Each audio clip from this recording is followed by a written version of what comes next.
Hi friends, ಎಲ್ಲರೂ ಹೇಗಿದ್ದೀರಾ? ಎಲ್ಲರೂ ಚೆನ್ನಾಗಿದ್ದೀರಾ ಅಂತ ಅಂದ್ಕೊಂಡಿದ್ದೀನಿ. ವೆಲ್ಕಮ್ ಟು ಅನುಪಮ ಪುಟ್ಟ ಪ್ರಪಂಚ. ಇವತ್ತು ನಾನು ಮನೆಯಲ್ಲೇ ರೇಷನ್ ಅಕ್ಕಿನ ಬಳಸಿ ಯಾವ ಥರ ತುಂಬ ಸುಲಭವಾಗಿ ಸಾಫ್ಟ್ ಇಡ್ಲಿನ ಮಾಡೋದು ಅನ್ನೋದನ್ನು ತೋರಿಸ್ತಾ ಇದ್ದೀನಿ. ನಾನು ಹೇಳಿರೋ ಮೆಥಡ್ನಲ್ಲಿ ಮಾಡಿದ್ರೆ ತುಂಬ ಸಾಫ್ಟಾಗಿ ಬರುತ್ತೆ ಇಡ್ಲಿ. ಅಂಗಡಿನಲ್ಲಿ ಹೋಗಿ ನೀವು ಇಡ್ಲಿ ಅಕ್ಕಿನ ತರಬೇಕು ಅನ್ನೋ ಅವಶ್ಯಕತೆ ಇಲ್ಲ. ರೇಷನ್ ಅಕ್ಕಿನ ಬಳಸ್ಕೊಂಡು ನೀವು ತುಂಬ ಸಾಫ್ಟಾಗಿ ಇಡ್ಲಿನ ಮಾಡ್ಕೋಬೋದು. ಬನ್ನಿ ಹೇಗೆ ಮಾಡೋದು ಅಂತ ನೋಡೋಣ.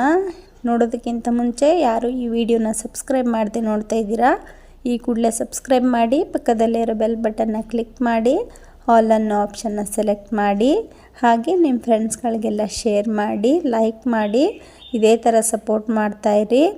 ಬನ್ನಿ ಇವಾಗ ತಡ ಮಾಡೋದು ಬೇಡ, ಹೇಗೆ ಮಾಡೋದು ಅಂತ ನೋಡೋಣ. ನೋಡಿ, ಇಲ್ಲಿ ನಾನು ರೇಷನ್ ಅಕ್ಕಿನ ತೊಗೊಂಡಿದ್ದೀನಿ. ಎಲ್ಲನೂ ನೀಟಾಗಿ ನೀವು ಏನಾದರೂ ಕಸ ಏನಾದರೂ ಇದ್ದರೆ ಎಲ್ಲ ನೀಟಾಗಿ ನೀವು ಅಕ್ಕಿನ ನೀಟ್ ಮಾಡಿಕೊಂಡು ತಗೊಳ್ಳಿ. ನಾನು ಈ ಕಪ್ನಲ್ಲಿ ಎಲ್ಲನೂ ಮೆಜರ್ಮೆಂಟ್ ಮಾಡಿ ತೋರಿಸ್ತಾ ಇದ್ದೀನಿ. ನಾನು ಈ ಕಪ್ನಲ್ಲಿ 3 ಕಪ್ಪಷ್ಟು ಅಕ್ಕಿನ ತೊಗೊಂಡಿದ್ದೀನಿ. ನೀವು ಎಷ್ಟು ಕ್ವಾಂಟಿಟಿನಲ್ಲಿ ಮಾಡ್ತೀರಾ, ನಿಮ್ಮ ಮನೆಯಲ್ಲಿ ಎಷ್ಟು ಜನ ಇದ್ದಾರೆ ನೋಡಿಕೊಂಡು ತಗೊಳ್ಳಿ. ನಾನು ಸುಮಾರು ಇದು ಒಂದು 6 ಜನ 7 ಜನಕ್ಕಾಗುವಷ್ಟು ಇಡ್ಲಿನ ಮಾಡ್ತಾಯಿದ್ದೀನಿ.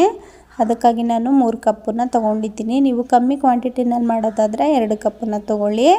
ಹಾಗೆ ಇಲ್ಲಿ ಅದೇ ಕಪ್ನಲ್ಲಿ ನಾನು 3/4 ಕಪ್ಪಷ್ಟು ಉದ್ದನ್ನ ಕಾಳನ್ನು ತೊಗೊಂಡಿದ್ದೀನಿ. ನೀವು ಉದ್ದಿನ ಬೇಳೆನ ತೊಗೊಳ್ಳೋದಾದರೆ ಫುಲ್ಲು ಅದ್ರ ತುಂಬ ಉದ್ದಿನ ಬೇಳೆನ ತೊಗೊಳ್ಳಿ. ಹಾಗೆ ಅದೇ ಕಪ್ನಲ್ಲಿ ನಾನು ಅರ್ಧ ಕಪ್ಪಷ್ಟು ಸಬ್ಬಕ್ಕಿನ ತೊಗೊಂಡಿದ್ದೀನಿ. ಹಾಗೆ ಅದೇ ಕಪ್ನಲ್ಲಿ ನಾನು 1 ಕಪ್ಪಷ್ಟು ಫುಲ್ಲು ರಾತ್ರಿ ಉಳಿದಿರೋ ಅನ್ನನ ಹಾಕೋತಾ ಇದ್ದೀನಿ. ನೀವು ಅನ್ನ ಇಲ್ಲ ಅಂತಂದರೆ ಅದೇ ಕಪ್ನಲ್ಲಿ ಅರ್ಧ ಕಪ್ಪಷ್ಟು ನೀವು ಅವಲಕ್ಕಿನ, ಗಟ್ಟಿ ಅವಲಕ್ಕಿನ ಬಳಸಿ. ಈಗ ನಾನು ಇವು ಮೂರನ್ನು ನೀಟಾಗಿ ತೊಳ್ಕೊಂಡು ನೆನೆಸಿ ಇಟ್ಟಿದ್ದೀನಿ. ಸುಮಾರು ನೀವು ಒಂದು 5 ಗಂಟೆನಾದರೂ ನೀವು ನೆನೆಸಿ ಇಡಬೇಕು. ಇದನ್ನೆಲ್ಲ ನೀವು ತೊಳೆದ ಮೇಲೆ ಯಾವುದೇ ಕಾರಣಕ್ಕೂ ನೆನೆಸಾದ್ಮೇಲೆ ನೀವು ಪುನಃ ತೊಳೆಯೋದಕ್ಕೆ ಹೋಗಬೇಡಿ. ಫಸ್ಟೇ ತೊಳೆದು ನೀವು ನೆನೆಸಿ ಇಟ್ಕೊಳ್ಳಿ. ನೋಡಿ, ಇವಾಗ ನಾನು 5 ಅವರ್ ನೆನೆಸಿದ್ದೀನಿ. ನೋಡಿ, ನಾನು ಸಂಜೆ ಈಗ 6 ಗಂಟೆ ಆಗಿದೆ. 6 ಗಂಟೆನಲ್ಲಿ ನಾನು ಇದನ್ನು ರುಬ್ಕೋತಾ ಇದ್ದೀನಿ. ನಾನು ಸುಮಾರು 1 ಗಂಟೆನಲ್ಲಿ ನೆನೆಸಿಟ್ಟಿದ್ದೆ. 5 ಅವರ್ ಆಗಿದೆ. ಈಗ ರುಬ್ಕೋತಿದ್ದೀನಿ. ನೀವು ಬೇಸಿಗೆ ಟೈಮ್ ಆದರೆ ಇನ್ನೂ ಲೇಟಾಗಿ ನೀವು ನೆನೆಸ್ಕೊಂಡು ರುಬ್ಕೋಬೋದು. ಈಗ ಚಳಿಗಾಲ ಆಗಿರೋದ್ರಿಂದ ನಾನು ತುಂಬ ಬೇಗ ನೆನೆಸ್ಕೊಂಡಿದ್ದೀನಿ. ಈಗ ನಾನು 6 ಗಂಟೆನಲ್ಲಿ ರುಬ್ಕೋತಾ ಇದ್ದೀನಿ. ನೋಡಿ, ಇವಾಗ ಫಸ್ಟು ನಾನು ಉದ್ದಿನ ಬೇಳೆನ ನೀರನ್ನು ತೆಗೆದುಬಿಟ್ಟು ಆ ನೀರನ್ನು ನೆನೆಸಿರೋ ನೀರನ್ನ ಚೆಲ್ಲಿಬಿಟ್ಟು ಫಸ್ಟು ಉದ್ದಿನ ಬೇಳೆನ ಹಾಕೋತಾ ಇದ್ದೀನಿ. ಉದ್ದಿನ ಬೇಳೆ ತುಂಬ ರುಬ್ಬುತ್ತಾ ಜಾಸ್ತಿ ಆಗುತ್ತೆ. ಇದಕ್ಕೆ ಸ್ವಲ್ಪ ನೀರನ್ನು ಜಾಸ್ತಿ ಹಾಕ್ಕೊಂಡು ನೀವು ರುಬ್ಕೊಳ್ಳಿ. ಒಂದೇ ಸಲ ತುಂಬ ಜಾಸ್ತಿ ಹಾಕೋಬೇಡಿ. ಸ್ವಲ್ಪ ಸ್ವಲ್ಪ ನೀರನ್ನು ಹಾಕ್ಕೊಂಡು ನೀವು ನುಣ್ಣಗೆ ನೀವು ಉದ್ದಿನ ಬೇಳೆನ ರುಬ್ಕೋಬೇಕು. ನೋಡಿ, ನಾನಿಲ್ಲಿ ತೋರಿಸ್ತೀನಿ ಯಾವ ಥರ ನಾನು ನುಣ್ಣಗೆ ರುಬ್ಕೊಂಡಿದ್ದೀನಿ ಅಂತ. ನೀವು ಗ್ರೈಂಡರ್ ಇದ್ದರೆ ಇನ್ನೂ ತುಂಬ ಚೆನ್ನಾಗಿ ಬರುತ್ತೆ. ನಾನು ಮಿಕ್ಸಿನಲ್ಲೇ ಗ್ರೈಂಡ್ ಮಾಡ್ಕೋತಾ ಇದ್ದೀನಿ. ನೀವು ಗ್ರೈಂಡರ್ ಇರೋರು ಈ ಥರ ಗ್ರೈಂಡರ್ನಲ್ಲಿ ನುಣ್ಣಗೆ ರುಬ್ಕೊಳ್ಳಿ. ಆಗ ಗ್ರೈಂಡರ್ನಲ್ಲಾದರೆ ತುಂಬ ಇನ್ನೂ ಉದ್ದಿನಿಟ್ಟು ತುಂಬ ಜಾಸ್ತಿ ಬರುತ್ತೆ. ಮಿಕ್ಸಿನಲ್ಲಿ ಅಷ್ಟು ಜಾಸ್ತಿ ಆಗೋಲ್ಲ ಉದ್ದಿನಿಟ್ಟು. ನೋಡಿ, ನಾನು ತೋರಿಸ್ತಾ ಇದ್ದೀನಲ್ಲ, ಈ ಥರ ನುಣ್ಣಗೆ ನೀವು ರುಬ್ಕೋಬೇಕು. ಇವಾಗ ನಾನು ಉದ್ದಿನ ಹಿಟ್ಟನ್ನು ಒಂದು ದೊಡ್ಡದಾಗಿರೋ ಬೌಲ್ಗೆ ಹಾಕ್ಕೊಂಡಿದ್ದೀನಿ.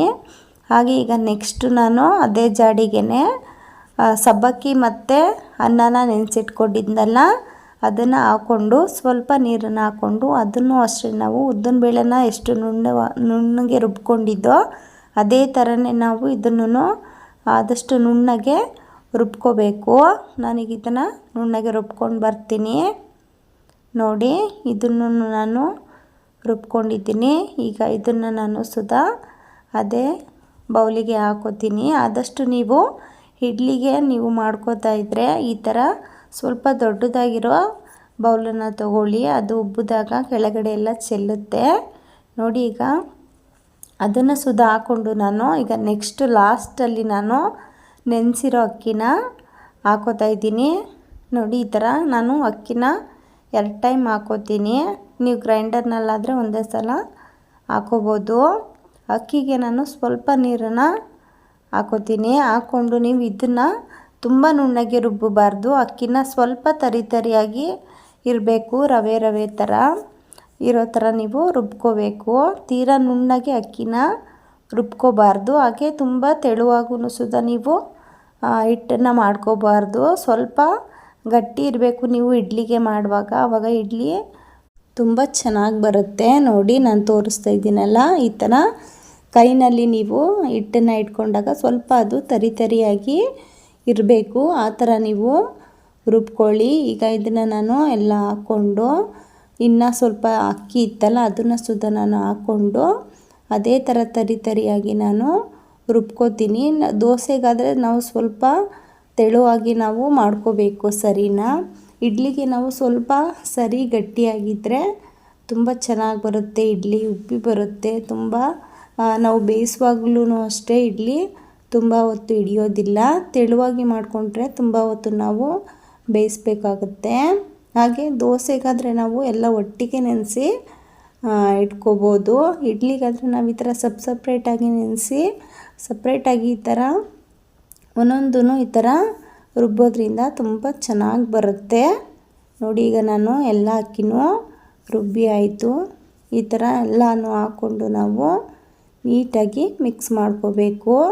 ನಾನು ಸ್ವಲ್ಪ ನೀರನ್ನು ಮಾತ್ರ ಜಾಡಲ್ಲಿರೋ ಸ್ವಲ್ಪ ಹಿಟ್ಟೆಲ್ಲ ಬರೋದಕ್ಕೆ ಸ್ವಲ್ಪ ಒಂದು ಅರ್ಧ ಟೀ ಗ್ಲಾಸಷ್ಟು ನೀರನ್ನ ಹಾಕ್ಕೊಂಡಿದ್ದೀನಿ ಅಷ್ಟೇ. ನಾನು ಇವಾಗಲೇ ಉಪ್ಪನ್ನು ಎಷ್ಟು ಬೇಕು ರುಚಿಗೆ ಅಷ್ಟು ಉಪ್ಪನ್ನು ಹಾಕೋತೀನಿ. ನಾನು ಯಾಕೆ ಇವಾಗಲೇ ಉಪ್ಪನ್ನು ಹಾಕೋತೀನಿ ಅಂದರೆ ಹಿಟ್ಟು ತುಂಬ ಚೆನ್ನಾಗಿ ಬೇಗ ಹುಳಿ ಬರುತ್ತೆ ಅಂತ. ಈಗ ಚಳಿಗಾಲ ಆಗಿರೋದ್ರಿಂದ ಹಿಟ್ಟು ತುಂಬ ಬೇಗ ಹುಳಿ ಬರೋದಿಲ್ಲ.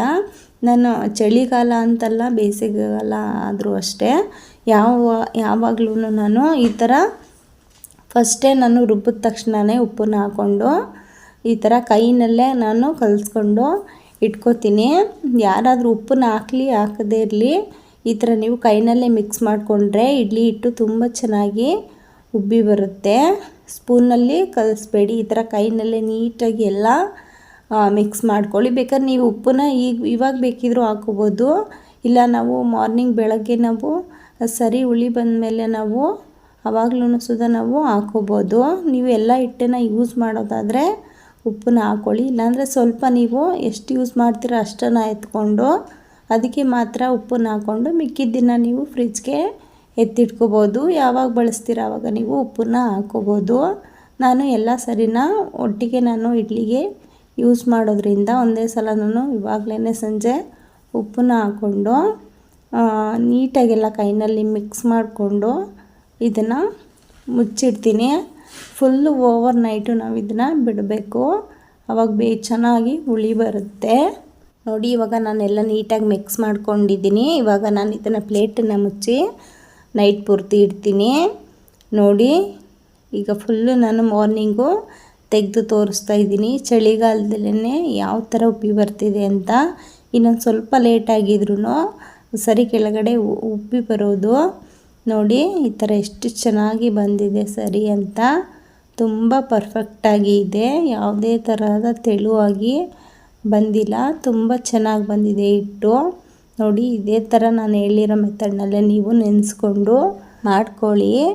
ನೋಡಿ ಇವಾಗ ನಾನು ಮಿಕ್ಸ್ ಮಾಡ್ತಾಯಿದ್ದೀನಿ. ನಾವು ರಾತ್ರಿ ಉಳ್ದಿರೋ ಅನ್ನದಿಂದನೂ ಸುದ ನಾವು ಈ ಥರ ಸಾಫ್ಟಾದ ಇಡ್ಲಿನ ನಾವು ಮಾಡ್ಕೋಬೋದು. ಅವಲಕ್ಕಿನೇ ಬೇಕು ಅಂತ ಏನಿಲ್ಲ. ಅನ್ನ ಇಲ್ಲಾಂದರೆ ನೀವು ಅವಲಕ್ಕಿನ ಯೂಸ್ ಮಾಡ್ಕೊಳ್ಳಿ ಅಷ್ಟೇ. ನೋಡಿ ಇವಾಗ ನಾನು ನೀಟಾಗಿ ಒಂದು ಸಲ ಮಿಕ್ಸ್ ಮಾಡ್ಕೋತೀನಿ. ಸ್ವಲ್ಪ ಮಿಕ್ಸ್ ಮಾಡಿಕೊಂಡು ನಾನಿವಾಗ ಇಡ್ಲಿ ಪ್ಲೇಟಿಗೆ ಎಣ್ಣೆ ಎಲ್ಲ ಹಾಕ್ಕೊಂಡು ನಾನು ಇಡ್ಲಿನ ಹಾಕೋತೀನಿ. ನಾನು ಇಲ್ಲಿ ಚಿಕ್ಕ ಚಿಕ್ಕ ಇಡ್ಲಿನ ಮಾಡ್ಕೋತಾ ಇದ್ದೀನಿ. ನೀವು ಬೇಕಿದ್ದರೆ ತಟ್ಟೆ ಇಡ್ಲಿನ ಬೇಕಿದ್ದರೂ ಮಾಡ್ಕೋಬೋದು. ತುಂಬ ಚೆನ್ನಾಗಿ ಬರುತ್ತೆ, ತುಂಬ ಸಾಫ್ಟಾಗಿ ಬರುತ್ತೆ. ಇವಾಗ ನೋಡಿ ನಾನು ಎಣ್ಣೆ ಎಲ್ಲ ಹಾಕ್ಕೊಂಡು ಎಲ್ಲ ಇಡ್ಲಿ ಪ್ಲೇಟಿಗೂ ಈ ಥರ ಹಿಟ್ಟನ್ನು ಹಾಕೋತೀನಿ. ನೋಡಿ ಈ ಥರ ನೀವು ತುಂಬಾ ಹಾಕೋಬೋದು, ಇಲ್ಲ ಮುಕ್ಕಾಲು ಭಾಗದಷ್ಟನ್ನಾದರೂ ಹಾಕ್ಕೊಂಡು ಮಾಡ್ಕೊಳ್ಳಿ.